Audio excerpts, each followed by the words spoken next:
Welcome to the third session of Jumpstart Public Administration Optional Series, in which we are covering all the 26 topics from the paper 1 and paper 2 through the previous year's question. And in this session we are going to cover 2 sessions in the class and 3 questions through the handout which you will be getting in the Telegram group. Now purpose क्या है इस पूरी series का, that you already aware, to help you out to understand the public administration optional syllabus through the previous years question and to make you understand कि आपकी जो general studies की preparation है उससे कैसे ये कोरिलेट कर जाती है and it makes your journey for the UPSC preparation easy. Now through this whole series we are covering all the topics. Today in the third session will be taking up the paper 2 and third topic, that is public sector undertaking. इस topic पर आज हमारा focus रहेगा. हमने पहले paper 2 को pick किया है, इसके बाद हमने पेपर 1 पर भी चलना है जहां पे हमारे पास इन टोटल 12 टॉपिक्स रहने वाले हैं. Now talking about the very third topic of this paper second, अगर हम कंपेयर कर लें दोनों पेपर्स को, basically optional paper and general studies, so here we have the topics like in the optional paper 2 we have topics like public sector in modern India. So basically modern India या after independence के बाद public sector में क्या क्या developments रही हैं, that is health sector हो, चाहे government का investment in education हो, चाहे infrastructure हो, transport हो, ये सारे जो हैं ये public sectors में आते हैं.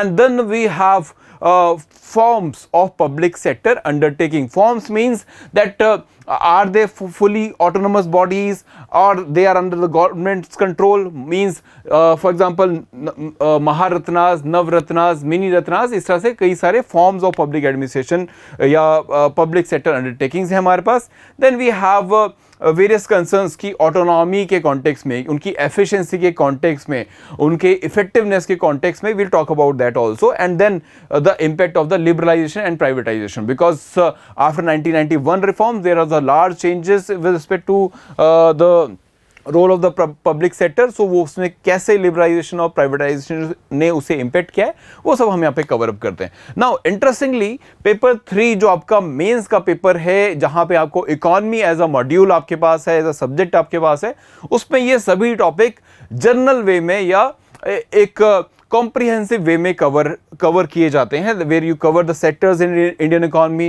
Where you cover the role of private sector participation in the economic development sphere, where you cover the models of investment, जहाँ पे डिफरेंट मॉडल्स रहते हैं पब्लिक सेक्टर के और प्राइवेट सेक्टर के कोलैबोरेशन के, where specifically we talk about the PPP model. बहुत recurring question है in the mains examination in general studies. And then the economic reforms, ये सारी टॉपिक जो हैं ये आप करते हैं cover in the economics module. So you can see the similarity between both the syllabus and that is where I always say that you are going to get a advantage if you are opting for the public administration optional subject. Now अब इस बात को सिर्फ कहना नहीं है, इसको practically prove भी करना है. So now we will move to our previous year's question, जहां पे हमारे पास in total 5 questions हैं.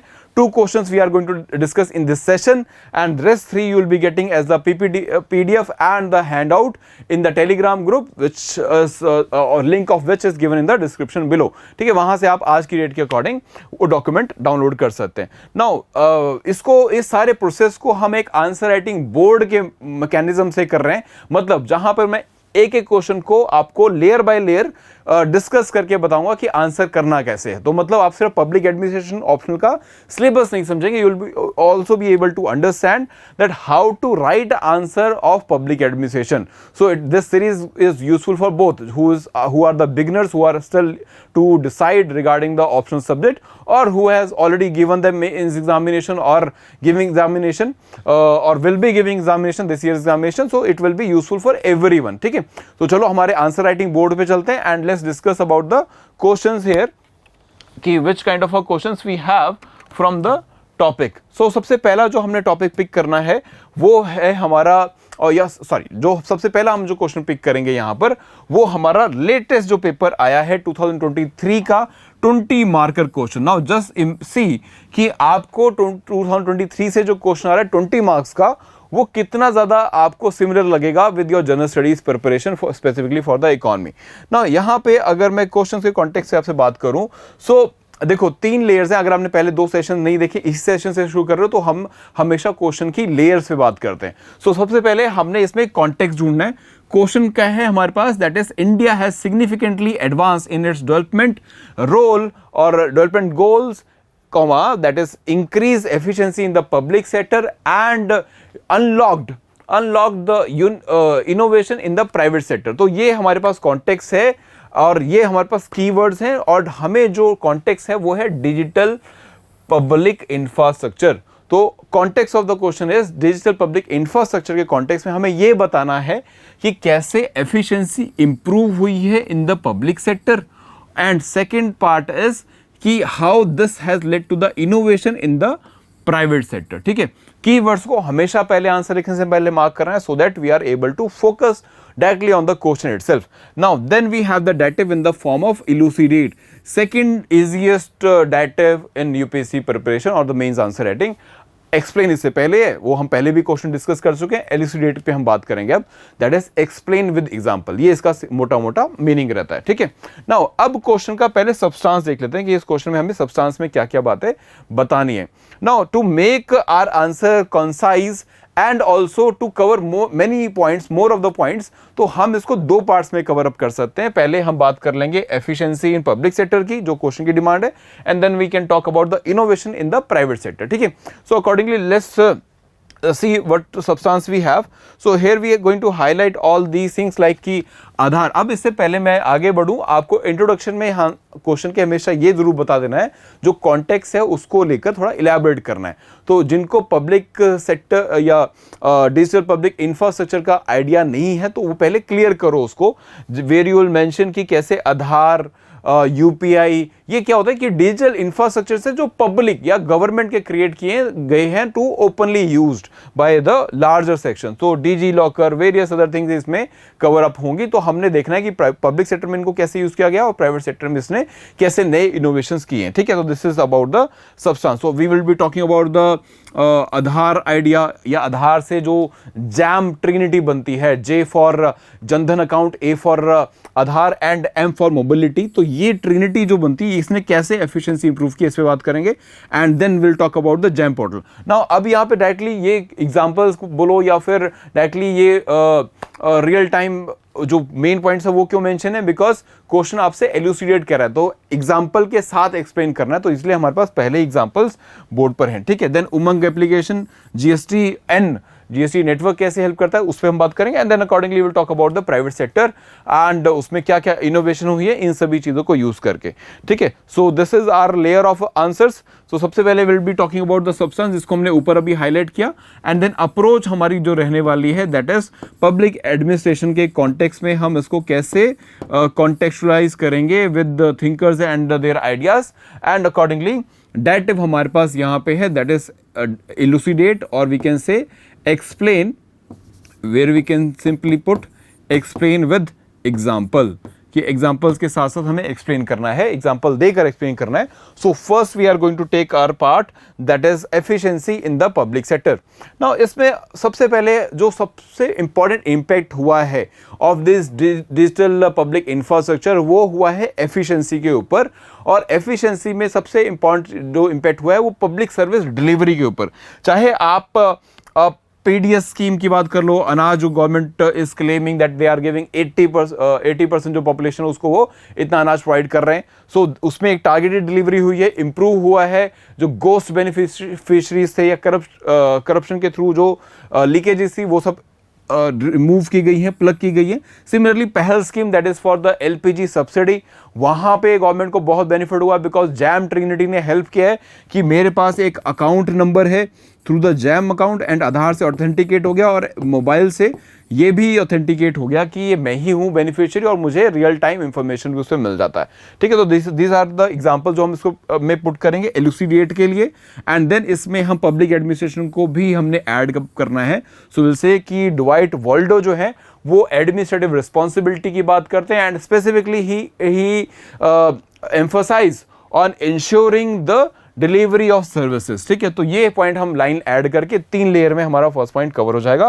Now this is how you should always write answer to get the maximum marks. Now second point is about regarding the digital platform for public procurement. Now इसमें हमारे पास best example जो है वो है GeM portal का. तो government sorry GeM portal का, that is government e market place, इसको हम कॉन्टेक्स्ट में रखेंगे एंड इसके अकॉर्डिंग हम बताएंगे कि कैसे जो गवर्नमेंट सेक्टर की या पब्लिक सेक्टर अंडरटेकिंग की अलग अलग रिक्वायरमेंट्स हैं, may be with respect to the raw material, maybe with respect to the staffing requirements, maybe with respect to the in-house requirements, stationery, printers, electronic goods, various other things. So वो सारे आप कैसे GeM portal से procure कर सकते हो with efficient means. ठीक है, तो इसने क्या किया है, ट्रांसपेरेंसी कर दी कि आप टेंडर्स वगैरह इशू करते थे, उसमें ट्रांसपेरेंसी बहुत ओपन या उसमें कुछ ना कुछ इश्यूज हमेशा हाईलाइट रहते हैं. So it has enhance that. Main बात, कॉस्ट जो है बहुत रिड्यूस हो गया और बहुत जल्दी अब आपको जैम पोर्टल के थ्रू आप रिकॉर्डमेंट कर सकते हैं of all these things. And as we say the Fredericks जो है, फ्रेडरिक्स जो पब्लिक एडमिनिस्ट्रेशन थिंकर हैं, ही सेज की टेक्नोलॉजी को अगर आप यूज कर रहे हैं for overcoming these kind of bureaucratic hurdles, that is always appreciated. तो उनकी लाइन को भी अपन उसमें ऐड कर देंगे. And this is how will go to the next point where we say कि रिस्पॉन्सिव गवर्नमेंट जो है, गवर्नमेंट जो है वो बहुत ज़्यादा रिस्पॉन्सिव या गवर्नेंस जो है बहुत ज़्यादा रिस्पॉन्सिव भी हो जाता है. Because when you are using this kind of digital public platforms, so it enhancing your capacity to respond promptly, बहुत जल्दी रिस्पॉन्ड करने की आपकी कैपेसिटी बढ़ जाती है.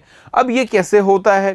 सो इसके लिए हमने एग्जांपल कोट करना है उमंग एप्लीकेशन का, which is a central government's application which give you real time information and real time solutions also. एक एप्लीकेशन मल्टीपल डिपार्टमेंट्स के लिए यूज की जा सकती है. That's a good point.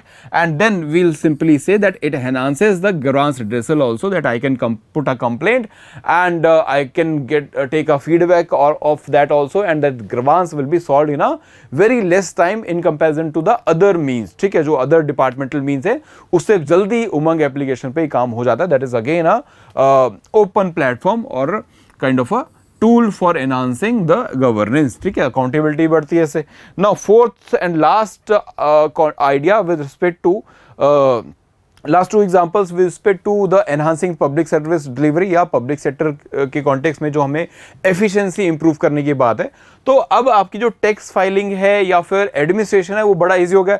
इतने सारे पब्लिक सेक्टर अंडरटेकिंग्स हैं, उतना ही ज़्यादा डिपार्टमेंट्स हैं, एंड देन अकॉर्डिंगली उतनी ज़्यादा टैक्स फाइलिंग भी रहेगी. So the GSTN has simplified that.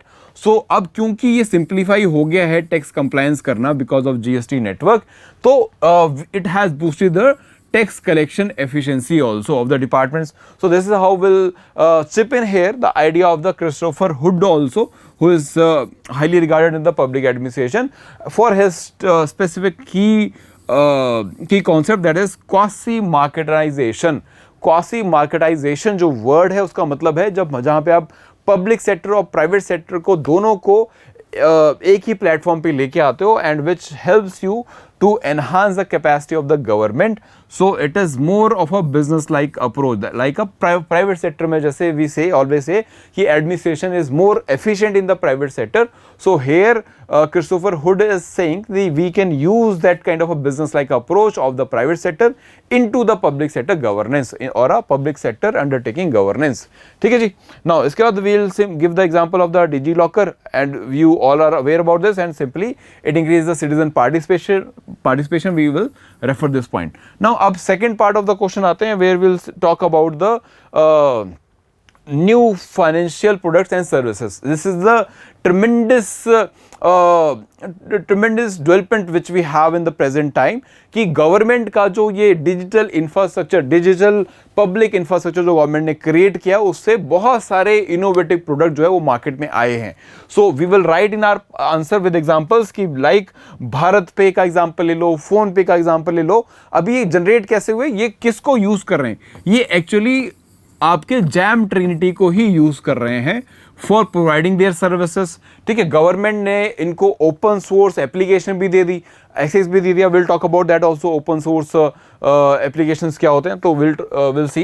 And Christopher hood के आइडिया को भी हम यहाँ पे रेफर कर देंगे, that it talks about the third sector, मतलब जहाँ पे प्राइवेट सेक्टर और गवर्नमेंट सेक्टर दोनों एक साथ आ जाते हैं, तो उसको वहाँ पे थर्ड सेक्टर रेफर कर रहे हैं, which creates that kind of enabling environment for the private sector innovation. ठीक है, अब सैलॉज नहीं है, मतलब कंपार्टमेंट नहीं है कि भाई गवर्नमेंट बिल्कुल अलग तरीके से काम कर रहा है, प्राइवेट अलग तरीके से काम कर रहा है, और दोनों के काम करने का कहीं पे मर्जिंग नहीं है या उसका उस मर्जिंग का कोई बेनिफिट नहीं है। तो here we are talking about that merge where we have the third sector as per the Christopher Hood. ठीक है, तो उनका आइडिया हम इसमें रेफर करेंगे about the new financial product जो क्रिएट हुए हैं because of this. Now next we talk about the open application program interface. Now open API या open programming interface is a very important development because India ने अपने कई सारे platform like UPI, Aadhaar, they have opened these kind of programming applications for the private sector so that they can use those infrastructure for developing of a new form of application, mobile application, web application or otherwise the platforms। ठीक है, इसके लिए government of India ने जो India stake है वो बनाया है एंड ये आपको ओपन API देता है, मतलब एक काइंड ऑफ आपको इंफ्रास्ट्रक्चर दे देगा जिसको यूटिलाइज करके you can create your own products. ठीक है, so this has been a great boost in the country. Private sector के इस पार्टिसिपेशन बहुत ज़्यादा हुआ है इसकी वजह से, एंड वी सी की लॉजिस्टिक्स में, हेल्थ केयर हो या एग्रीकल्चर, इन सब में प्राइवेट सेक्टर ने अपनी पार्टिसिपेशन और प्रोडक्ट्स प्रमोट किए हैं, लेके आए हैं, एंड दैट हैज गिवन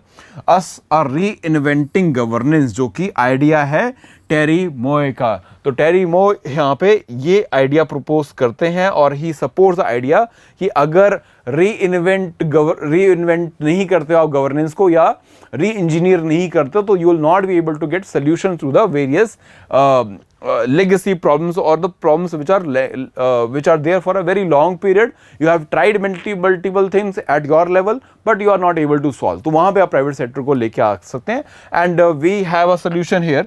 जैसे कि अब इसने सोल्यूशन किस किस का दिया कि आपको अब ओपन API मिलने के बाद UPI जैसी एप्लीकेशंस बहुत सारी प्राइवेट बैंक्स ने डेवलप किया and that led to the inclusion और financial inclusion.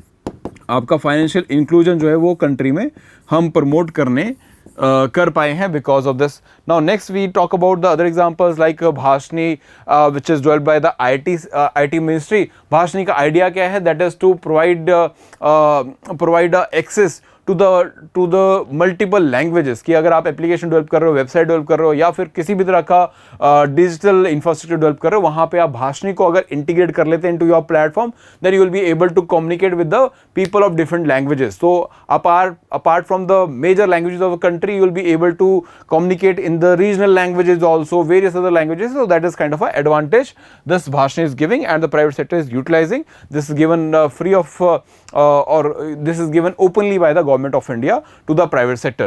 Now next we have the open network for the digital commerce. ये government का एक initiative है for e-commerce sector where government has providing a platform itself. Now अब problem क्या थी पहले कि आपके पास platform तो पहले भी थे but they are very centric to a one idea that is platform itself कि वो platform पे ही सेंट्रिक मॉडल्स प्रोवाइड करता था। मतलब अगर फ्लिपकार्ट है तो फ्लिपकार्ट का ही एक वर्टिकल है या एक इकोसिस्टम है, उसके बाहर अगर आप हो तो you will not be getting the advantage. Similarly Amazon, उसके बाहर अगर आप ऑपरेट करना चाहो तो there is no chance. So this idea of ONDC is giving you that kind of openness that multiple players can come in and this will give advantage to the small medium enterprises और even a household also to place its product on this platform and get the inclusion in the development process। ठीक है, तो ये सारी चीज़ें हम highlight कर देंगे and we have elucidated it well, जहाँ पे हमने एग्जांपल्स भी कोट किया है with the various ideas and this is how in layers we have covered the question. Now in conclusion you will simply say कि भाई ये सारी बातें तो अच्छी होगी because question हमने अच्छा ही पूछा था but in the conclusion we will simply say there are challenges also क्योंकि जितना ज़्यादा आप डेटा सेंट्रलाइज करोगे उतना ज़्यादा थ्रेट हो जाएगा for the data privacy. Digital divide India में एक मेजर कंसर्न, तो इस तरह से ये पॉइंट हाईलाइट करके we can conclude our question. ठीक है, this is the discussion for the first question.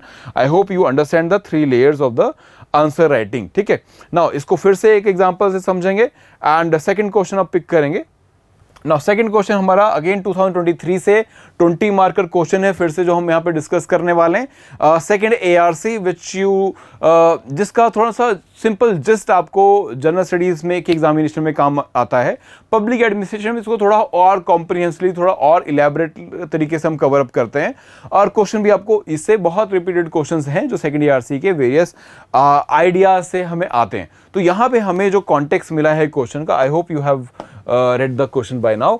So यहाँ पे जो कॉन्टेक्स्ट मिला है हमें वो है second ARC, second administrative reform commission, जो पब्लिक एडमिनिस्ट्रेशन में रिफॉर्म के लिए बनाया गया था, उसकी रिकमेंडेशन पे हमें क्वेश्चन है। अब क्वेश्चन के कीवर्ड्स क्या हैं कि पब्लिक प्राइवेट पार्टनरशिप जो है वो कैसे इंडिया में परफॉर्म कर रही है, एंड ये एक प्रेफर्ड मॉडल कैसे बन सकता है for implementing the infrastructure project, specifically infrastructure projects के बारे में बात है। And that type of the question is evaluate. ठीक है, इवैल्यूएट हमसे पूछा है, तो हमको इसमें फेवर में भी काउंटर आर्गुमेंट देने पड़ेंगे और काउंटर आर्गुमेंट्स भी देने पड़ेंगे। So to get more marks in a given word limit we can divide this answer in 2 ways। ठीक है, इसको लिखने के कई अलग तरीके हो सकते हैं फॉर आर पर्पस, ताकि हम कम शब्दों में या गिवन वर्ड लिमिट में ज़्यादा पॉइंट लिख सकें, तो हम इसको 2 पार्ट्स में डिवाइड ही कर लेते हैं। एक में हम बात कर लेंगे आर्गुमेंट जो पब्लिक प्राइवेट पार्टनरशिप के फेवर की में है, and that's why it has been preferred model for the implementation of the infrastructure project, तो उस पर हम बात कर लेंगे। एंड सेकंड बात जो सेकंड ARC चैलेंजेस की बात करती है उसको भी हम हाईलाइट कर देंगे। ठीक है, ये जो कीवर्ड्स हैं ये सेकंड ARC के ही कीवर्ड्स हैं, तो इसको कॉन्टेक्स्ट में रखते हुए हम आंसर लिखेंगे। ठीक है, तो we have got the substance in the form, हमको सब्सटेंस मिल गया है in the form of the above points, जो कि सेकंड ARC के खुद से के दिए हुए डॉक्यूमेंट से ही आ जाते हैं। ठीक है, वो हम क्लासेस में कवर अप करते हैं। You not need to read the whole of the ARC, we do this in the public administration classes. Now approach में हमें इवैल्यूएट करना है, दैट इज इवैल्यूएट। तो इवैल्यूएट करते हुए हम बस इसको कॉन्टेक्स्ट में रखेंगे सेकंड ARC के, और PPP को बता देंगे कि ये कितना अच्छा है या इसकी क्या लिमिटेशंस हो सकती हैं। ठीक है, this is our whole question. Now layer by layer explain करेंगे इसको। So first we are taking about the talking about the arguments for the PPP के फेवर में जो पॉइंट्स आते हैं वो है कि इससे एफिशिएंसी और एक्सपर्टीज हमने बढ़ती हुई देखी है। एक्सपर्टीज स्पेसिफिकली क्योंकि जो प्राइवेट सेक्टर है उसका इंटरनेशनल एक्सपोजर भी इंडिया में बहुत ज़्यादा हो चुका है। Indian companies are taking various projects in the international markets और different part of the world, and this need to be utilize in India. So second ARC proposes कि इसको यूटिलाइज हम कर सकते हैं। And similarly the Dwight Waldo talks about the professional bureaucracy, because as you are engage in the various international projects you need to improve your bureaucracy also. So here it talks about the professionalism. अब क्योंकि private sector से आपको ये expertise मिल रही है तो उनका professionalism भी आपके वर्क कल्चर में आ जाता है, and that eventually enhance your administrative management as per Dwight Waldo. And then क्योंकि हमको इसमें इवेल्युएट करना है तो हम इसमें एग्जाम्पल देके करेंगे। So will write the example of the Delhi airport का एग्जाम्पल हम इसमें देंगे, दैट इज कि इंटरनेशनल एक्सपीरियंस से जो कंपनी ने सीखा उन्होंने उसको इंप्लीमेंट किया in the development of the Delhi airport, and they have done a very great job. We have a very world class airport now, and this always surprise the world with this different kind of a interior and the management itself. ठीक है, तो ये हमारा first point of argument रहेगा। Then resource mobilization. अब resource in a developing country you already have a very limited resource, so in our answer we will write that the government has a limitation, so this funding gap can be covered or can be bridged by attracting the private sector, and the best example for this will be the Bharatmala परियोजना, जहाँ पे government is taking the participation of the private sector for the development of the various road, port, and the further connectivity development initiative in this program. ठीक है, now अब इसी को हम connect कर देंगे with the fused prismatic and diffracted model. अब ये मॉडल तो हम एडवांस क्लासेस में या जब पब्लिक एडमिनिस्ट्रेशन क्लासेस में करते हैं तो आपने या तो किया होगा या फिर जब आप ज्वाइन करेंगे तब करेंगे। अब ये मॉडल क्या है, ये बेसिकली 3 चीज़ों पे बेस्ड होता है कि first you have a fuse, मतलब गवर्नमेंट का बहुत रिस्ट्रिक्टेड सा रोल है, ओनली एजुकेशन में काम कर रहे हैं या फिर रूरल डेवलपमेंट में काम कर रहे हैं, अकॉर्डिंगली उसी पर्टिकुलर आइडिया पे काम कर रहे हैं। Then there is a time when they you get to see government working in various other dimensions also, कि गवर्नमेंट अपना खुद का बैंक भी ओपन कर रहा है, गवर्नमेंट अपना खुद के हॉस्पिटल्स भी ओपन कर रहा है, या फिर गवर्नमेंट टेलीकॉम कंपनीज भी ऑपरेट कर रहा है। So you see that kind of a thing, so that is the next level. And eventually the diffracted, जैसे प्रिज्म देखा होगा हमने सभी ने प्रिज्म का जो एक्सपेरिमेंट है वो अपने स्कूल टाइम में करके देखा हुआ है। So here you have that kind of a prism where you have a restricted role of the government, and when you enter this prism तो आपके पास डिफ्रैक्शन यहाँ से शुरू होते हैं। उससे पहले you have a point where you have the prismatic, इस प्रिज्म के अंदर जहाँ पे गवर्नमेंट के रोल डाइवर्सिफाई होने शुरू होते हैं, एंड देन फिर वो डाइवर्सिफाइड रोल जो है बड़े स्पेसिफिक हो जाते हैं। ये गवर्नमेंट फिर अपना स्पेशलाइज या स्पेशलिटी देख लेती है कि उसे किस एरियाज में काम करना है। For example, earlier you are working on the rural development, but then you got new ideas and you invested in the BSNL, कि आपने टेलीकॉम में भी आप घुस गए, लेकिन नाउ यू रियलाइज कि स्पेशलाइजेशन के एरियाज बन चुके हैं, so you not need to work on this side, आप इससे बाहर निकल जाओ और स्पेशलाइजेशन वाले पे काम करो। फॉर एग्जांपल, टैक्सेशन एडमिनिस्ट्रेशन को इंप्रूव करने में you can work, like we have a example of GST, and आप जो है ये काम छोड़ दो, ये प्राइवेट सेक्टर कर लेगा, तो स्पेशलाइजेशन पे फोकस करना। This is about the model. ठीक है जी, बहुत ब्रीफ में मैंने आपको मॉडल समझाने की कोशिश की है। They are various model in the public administration which gives us the idea कि कैसे हम अलग अलग मॉडल्स को यूज करके एडमिनिस्ट्रेशन को एनहांस करते हैं। That is the ultimate goal of the public administration student, कि आपने नेशनल बिल्डिंग तो करनी है, नेशनल डेवलपमेंट के लिए क्या क्या मॉडल्स हो सकते हैं, उसमें से कौन सा मॉडल कहाँ फिट होता है। प्राइवेट पार्टी जैसे PPP है, क्या ये आपके पब्लिक सेक्टर अंडरटेकिंग के साथ कोलैबोरेट कर सकता है, या फिर कौन सी फील्ड में कर सकता है। This is how we use the models. ठीक है, I hope you get a insight of the things which we do in the public administration. So this is how we'll mention about this, and then we'll talk about the next aspect, that is the risk sharing. Risk share हो जाता है because सिर्फ government का पैसा नहीं लगा, private का भी लगा है। So accordingly you government is not burdened with that, private sector will also be giving its expertise, so risk जो है वो मिनिमाइज भी हो जाएगा in that particular manner, as referred by the Chester Barnard. जैसे चेस्टर बर्नार्ड रिस्क मैनेजमेंट की बात करते हैं, तो बेसिकली PPP मॉडल जो है हमको वो रिस्क मैनेजमेंट दे देगा। ठीक है, this is how we are able to manage this kind of risk which is also the function of the executive. ठीक है, अब इसमें अभी आप सिंपल जो समझने वाली बात है वो आपकी ये है कि कैसे लेयर्स में आंसर करना है। हम अभी जो है ये नहीं देख रहे हैं कि भाई ये सारा टॉपिक नहीं कवर अप कर रहे हैं, हम बस ये समझ रहे हैं कि आंसर पब्लिक एडमिनिस्ट्रेशन में कैसे करना है। तो just focus on that and do not burden your mind कि इतना सब कुछ कवर अप करना है।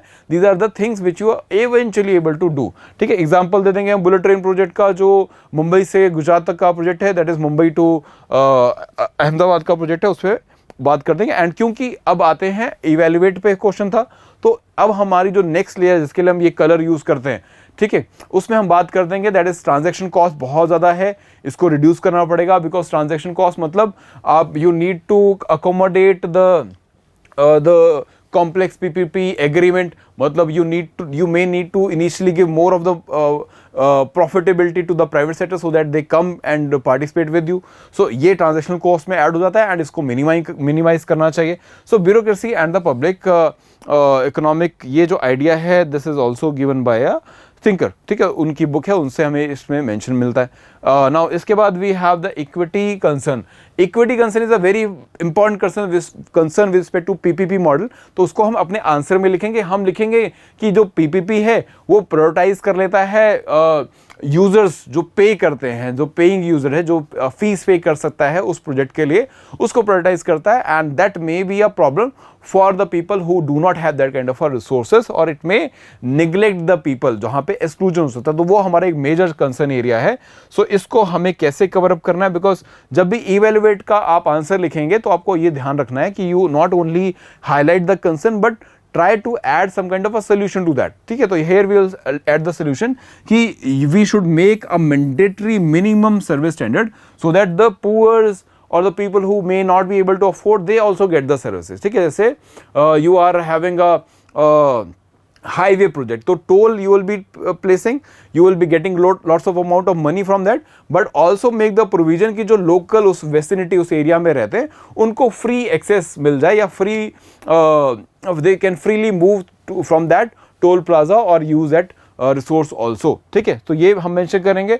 देन वाइटैलिटी गैप फंडिंग, कि अगर उसमें फंडिंग की कुछ कमी आ रही है तो गवर्नमेंट कैसे चिप इन करेगी to provide that kind of a gap in the funding. So इसके लिए we can give the example of rural water supply, because you have a less of the population which may not be able to give that kind of a money in the form of bills, but आपको infrastructure cost बहुत ज़्यादा है। urban areas में density of population is very high, तो cost of distribution water is less, infrastructure बनाने में कम पैसा आता है एंड आपको कलेक्ट करने में बहुत पैसा मिल जाएगा, बिकॉज यूजर बहुत है, पे भी बहुत कर सकता है, बट रूरल एरिया में ना पेइंग कैपेसिटी है और ना ही वो पॉपुलेशन डेंसिटी आपको मिलेगी। सो मीन्स आपको वो पूरी लाइन बिछाने पे, इंफ्रास्ट्रक्चर पे पूरा कॉस्ट लग जाएगा वो पाइपलाइन बिछाने में, बट आपको उतना रिजल्ट ना मिले। तो इसमें हमें आ जाएगी बात हमारी, that is viability gap funding, that how government will be able, government need to cover that kind of a gap, ठीक है। Now third point will simply say कि गवर्नमेंट की कैपेसिटी जो है वो बहुत मैटर करती है और ये डिपेंड करती है on the leadership. So simple PPP model is not a solution, you also need to work on the leadership role as per the McGregor. जैसे मैकग्रिगोर कहते हैं कि लीडरशिप में लीडरशिप बहुत ज़रूरी है for the successful organisational administration. So there we will refer that point and will say कि for the successful public या PPP model, we need to enhance the government capacity with respect to leadership, because then only you will be able to protect the public interest and you will be able to also take care of the second ARC's idea. So this is how we will cover all these points. I hope you are been able to understand how to write answer in layers and how actually the public administration answers are written, ठीक है। ये सारा एक process है जो आप over the period of time you will be able to learn, but first step is very crucial, that you come in to start the optional subject, ठीक है। If you have any query regarding the public administration optional subject, you can contact on the given numbers, and you can also get the PDF of this document in the Telegram group in today's in today's Telegram update. Now apart from this, there is an announcement also, the optional classes are about to start in the second week of July. तो if you are having any kind of a query is concerned to be resolved, तो फटाफट से contact करो so that your answers are you get the answers and you are able to enroll in the optional subject, that is public administration. This is all from my side. This is Deepak Thakur signing off for today. We'll meet you in the next session coming soon. Thank you so much.